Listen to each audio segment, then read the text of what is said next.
तिल गुड़ गया यानी गुड़ गुड़ बोला। ये तो आपने सुना ही होगा कि मकर संक्रांति के दिन तिल और गुड़ के लड्डू बांटे जाते हैं, खाए जाते हैं, सूर्य देव को चढ़ाए जाते हैं, दान धर्म किया जाता है और इससे मकर संक्रांति का दिन सेलिब्रेट किया जाता है। पतंग तो दूर की बात है, पर ये तिल और गुड़ ही क्यों? क्यों कोई और नहीं, कुछ नहीं? तो इससे पहले ये समझा जाए कि मकर संक्रांति का दिन जो है ये हम इस क्यों सेलिब्रेट करते हैं। सबसे पहले तो मित्रों, you are most welcome. I thank you with complete gratitude for again inviting me into your house. मैं आपका दोस्त सर्टिफाइड न्यूमरोलॉजिस्ट और tarot card reader Vishal Keraj आपका स्वागत करता हूँ। तो मकर संक्रांति का मतलब क्या है? मकर संक्रांति क्यों सेलिब्रेट किया जाता है? और ये काला तिल और गुड़ का कॉम्बिनेशन भाई आया कहाँ से? तो ये एक कहानी है जो हम न्यूमरोलॉजिस्ट वगैरह के बीच में बड़ी प्रचलित है और आपने भी शायद सुनी होगी कि मकर संक्रांति के दिन जो काला तिल होता है वो शनि देव का रूप होता है और गुड़ जो होता है वो सूर्य देव का रूप होता है। और इस तरह से ये मकर संक्रांति का दिन सेलिब्रेट किया जाता है। तो ये मकर संक्रांति का दिन सेलिब्रेट करने के लिए कई चीजें की जाती हैं और ये भी कहा जाता है कि मकर संक्रांति के दिन अगर आप जो दान करेंगे तो उसका 10 गुना ज्यादा फल आपको मिलता है। मकर संक्रांति के दिन अगर सूर्य देव की पूजा करते वक्त आप काला तिल उनको चढ़ाएंगे तो वो आपके घर में हमेशा धन धान्य की वर्षा चालू रखते हैं। पर ये क्यों होता है? ये प्रथा कहाँ से चली आ रही है और क्या है? तो मित्रों, आज इसी के हिसाब से हम मकर संक्रांति की दो कथाओं के बारे में सुनेंगे और मैं दो कहानियां आपको बताऊंगा जो आपको ये काफी क्लियर हो जाएगा कि मकर संक्रांति के दिन तिल गुड़ और माता गंगा इनका क्या रिलेशन है। तो चलिए, without wasting time, let's hear the stories. तो मकर संक्रांति के दिन क्या हुआ है कि यह कहा जाता है कि पुराणों और अपनी सारी स्टोरीज और जो भी है आप उनको बुलाएं, पर मैं उनको इतिहास ही बुलाता हूँ। ये कहा जाता है कि मकर संक्रांति से पहले जब सब ग्रहों को उनका घर निर्धारित किया जा रहा था तो शनि देव को कुंभ राशि या फिर एक्वेरियस राशि का घर दिया गया था। अभी शनि देव और सूर्य देव के बीच कभी रिलेशंस अच्छे नहीं रहे। वो उसका ये कारण था कि शनि देव का काला रंग देख के सूर्य देव हमेशा ये कहते थे कि ये मेरा पुत्र हो ही नहीं सकता और इसी कारण वो शनिदेव की माता छाया का बड़ा अपमान करते थे, उनसे साथ दुर्व्यवहार करते थे, जो शनिदेव को बिल्कुल बिल्कुल भी बैर नहीं हुआ।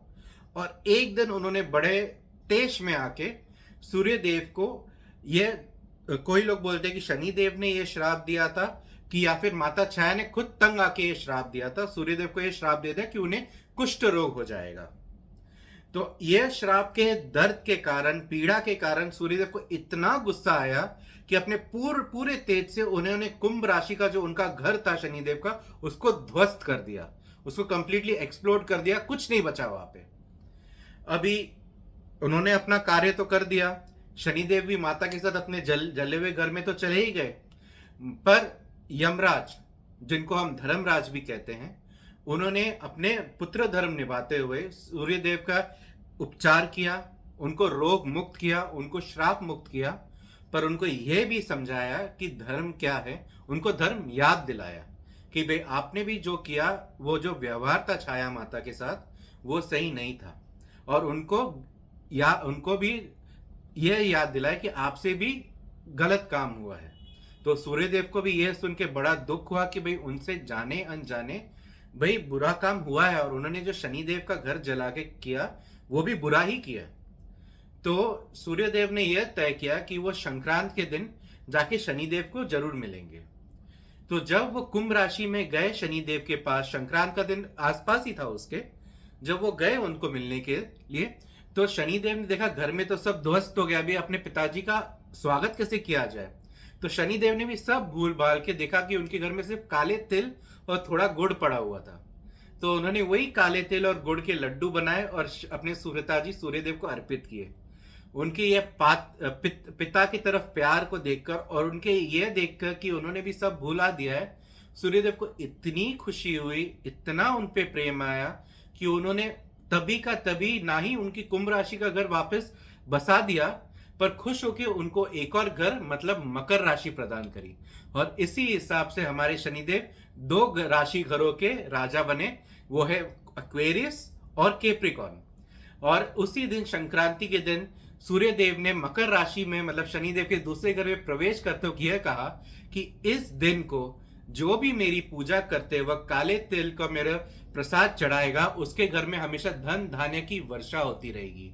और इसी टाइम से सारे इसी कहा जाता है कि उसी कारण उस दिन सूर्यदेव की पूजा करते वक्त काले तिल का अर्पण किया जाता है उनको, या फिर सारे दुख दर्द कलेश भूल के एक दूसरे को काले तिल और गुड़ के लड्डू एक दूसरे को बांट के वापस खुशियां बांटी जाती हैं और इसी तरह से उस दिन का त्योहार मनाया जाता है। यह तो हो गई इतनी प्यारी मकर संक्रांति के तिल और गुड़ की कहानी। अब इसमें माता गंगा कहां से आ गई? क्या आप जानते हैं मकर संक्रांति ही वो दिन है जब माता गंगा भी इस धरती पे प्रकट हुई थी।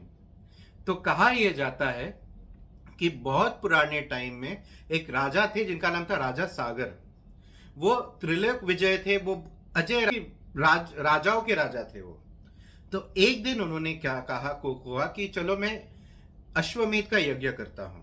अभी अश्वमेध का यज्ञ क्या होता है कि उसमें घोड़े को राजा सारी दिशाओं में दौड़ा देते हैं और जिस देश या गांव से वो घोड़ा गुजर जाता है और उधर के लोग या राजा घोड़े को ना रोकें तो वो भी राजा के राज्य में समाहित हो जाता है। अभी ये देख के इंद्रदेव को बड़ा टेंशन हुआ। इंद्रदेव ने सोचा अगर यही करते रहे तो राजा सागर तो इंद्रलोक के भी राजा बन जाएंगे। तो उन्होंने ये कपट किया कि वो घोड़े को ले जाके कपिल मुनि के आश्रम में बांध दिया। अभी राजा सागर को जब ये मालूम पड़ा कि कपिल मुनि ने उनके घोड़े को बांध दिया है, उन्होंने अपने 60,000 पुत्रों को बोला कि जाके मेरे घोड़े को आजाद करो। अब लड़के जब जा रहे थे कपिल मुनि के आश्रम में तो उन्होंने कपिल मुनि के ऊपर आक्रमण कर दिया कि वो घोड़े को आजाद करे। अभी कपिल मुनि तो महातपस्वी थे, उन्होंने बस अपनी क्रोधा अग्नि से सबके 60,000 पुत्रों को एक ही क्षण में ध्वस्त कर दिया। यह सुन के ही राजा सागर कांप गए और जाके कपिल मुनि के पैरों को पकड़ लिया उन्होंने और बोला कि आपको मेरे पुत्र तो मुझे वापस मिल नहीं सकते हैं, उनको तो आपने पूरी तरह राख बना दिया है, पर कम से कम उनको मोक्ष तो प्रदान करने का कुछ करिए। कपिल मुनि ने उनको यह कहा कि तभी उनको उपचार हो सकता है, तभी उनको मोक्ष मिल सकता है जब माता गंगा स्वयं इस धरती पे प्रकट होंगी और इनको मोक्ष प्रदान करेंगी। तो कपिल मुनि ने तो फिर राजा सागर ने बोला कि अभी यह कैसे होगा। तो उनका पौत्र उनका ग्रैंडसन आयुष्मान राजा बने और उन्होंने एक महातप किया शंकर भगवान का कि किसी भी तरह या ब्रह्मदेव का महातप किया कि माता गंगा प्रकट हो। और उनकी मृत्यु के बाद उनके भी पौत्र राजा भगीरथ ने भी तपस्या जारी रखी और तपस्या कर करके माता गंगा प्रसन्न हुई, ब्रह्मदेव प्रसन्न हुए और ब्रह्मदेव ने अपने कलश से माता गंगा को प्रज्वलित किया और बोला कि आप धरती पे आगे बढ़िए। अभी उसके कारण यह हुआ, माता गंगा ने जब ये बोला भगीरथ को कि मैं जैसी धरती पे प्रकट होंगी धरती खत्म हो जाएगी, तब भगीरथ ने वापस महादेव की तपस्या करी, महादेव को प्रसन्न किया और महादेव ने बोला माता गंगा को कि पहले वो अपनी जटाओं में समाये जाएं। और इसी तरह जब माता गंगा पहले प्रकट हुई, शंकर भगवान की जटाओं में गिरी, महादेव को भी हमने नाम प्रदान किया सबने गंगाधर और माता गंगा को नाम मिला शिवप्रिय। और उसके बाद से माता गंगा महादेव की जटाओं से भगीरथ के पीछे आई और शंकर भगवान ने भगीरथ को बोला तू जहां जहां जाएगा माता गंगा तेरे पीछे ही जाएंगी। भगीरथ चलते गए राजा ये ऋषि कपिल के आश्रम में गए और उसी क्षण पे जैसी माता गंगा ने उनके सब राखों को स्पर्श किया, उनके 60,000 जो जितने भी उनके ग्रैंड फादर्स थे, उनके पितृ थे, सबको मोक्ष मिला। और उसके बाद भगीरथ माता गंगा को आगे लेते लेते जाके गंगा सागर के तट पे पहुंचा और जहाँ पे माता गंगा सागर में मिल गई। और तब से यह प्रथा है कि मकर संक्रांति के दिन जो भी या तो माता गंगा या गंगा सागर में जाके स्नान करेगा उसके 7 जन्मों के पाप उधर ही विफल हो जाएंगे और उसे मोक्ष की प्राप्ति होगी। तो इसी हिसाब से मित्रों हमने मकर संक्रांति की 2 कहानियां सुनी और जाना कि मकर संक्रांति भाई इतना इम्पोर्टेंट क्या है। अभी देखा जाए तो अभी अभी साल शुरू हुआ था 2024, और अभी त्योहार भी चालू हो गए। यही है ब्यूटी हमारे साहित्य की और हमारे पुराणों की। चलिए ऐसे ही देखते जाते हैं और लेट्स सी आगे और ये साल हमको क्या दिखाते रहता है। And if you want to know, अगर आप जानना चाहते हैं ये साल आपके लिए कैसे होने वाला है, तो please ask me, DM me, share. और ये वीडियो आपको पसंद है तो शेयर, फॉलो, लाइक करिए। And please you can always DM me on my insta ID जो इधर आ रहा है, and you can get in touch with me. I will be most happy to help you. हर हर महादेव, हर हर गंगे, ओम सूर्य देवाय नमः।